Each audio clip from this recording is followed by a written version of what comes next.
தென்காசியில் சுற்றுப்பயணம் மேற்கொண்ட முதலமைச்சர் மு.க.ஸ்டாலின் பல்வேறு திட்டப்பணிகளை தொடங்கி வைத்தார். வாக்காளர் பட்டியல் சிறப்பு சீர்திருத்தத்தை எதிர்த்து மக்களாட்சியை காக்க வாருங்கள் என அனைத்து கட்சிகளுக்கும் முதலமைச்சர் அழைப்பு விடுத்துள்ளார்.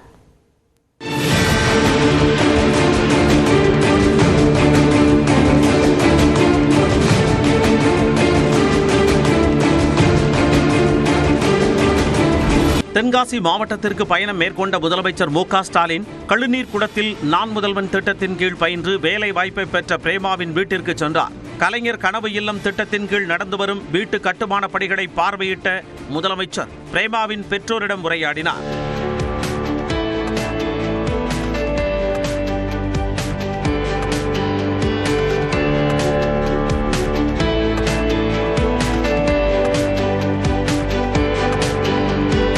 கீழ் சுரண்டை வழியாக சென்ற முதலமைச்சருக்கு மாணவ மாணவிகள் சிலம்பம் சுற்றி வரவேற்றனர். அப்போது உற்சாகமடைந்த முதல்வர் வாகனத்தில் இருந்து இறங்கி அவர்களை பாராட்டியதோடு மாணவர்களுடன் சேர்ந்து சிலம்பம் சுற்றினார்.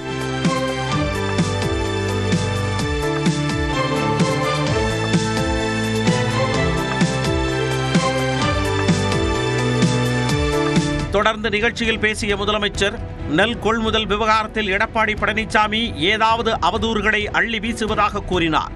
3 வேளாண் சட்டங்களுக்கு எதிராக போராடிய விவசாயிகளை அவர் கொச்சைப்படுத்தியதாகவும் சாடினார். தொடர்ந்து நல்ல மழை பெய்கிறது, நல்லாட்சிக்கான அடையாளமாக மக்கள் இன்னைக்கு போற்றிக்கிட்டு இருக்காங்க.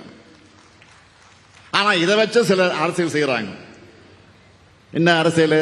விளைச்சல் நல்ல வாங்கல, அது அழுகிடுச்சுன்னு ஏதாவது அவதூறுகளை பழனிசாமி சொல்லிட்டு வராரு. சிறப்பு தீவிர வாக்காளர் பட்டியல் திருத்தம் என்னும் பெயரில் நடைபெறும் சதியை அனைத்து வகையிலும் எதிர்ப்பதாக முதலமைச்சர் தெரிவித்தார். வருகிற நவம்பர் 2ஆம் தேதி என்று நான் அனைத்து கட்சி கூட்டத்தை கூட்டியிருக்கிறேன், அழைப்பு விடுத்திருக்கிறேன். எல்லாருக்கும் அழைப்பு போயிருக்கு. இந்த மேடையிலிருந்து மீண்டும் உறுதியா சொல்றேன், ஜனநாயகத்தோட அடித்தளமே வாக்குரிமை தான்.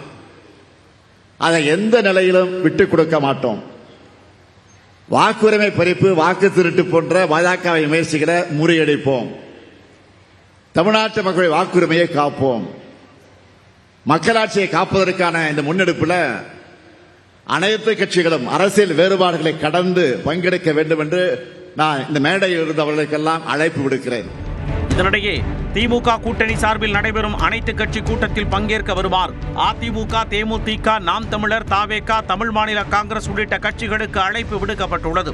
மொத்தம் 60 கட்சிகளுக்கு அழைப்பு விடுக்கப்பட்டிருப்பதாக திமுக அமைப்பு செயலாளர் RS பாரதி தெரிவித்துள்ளார்.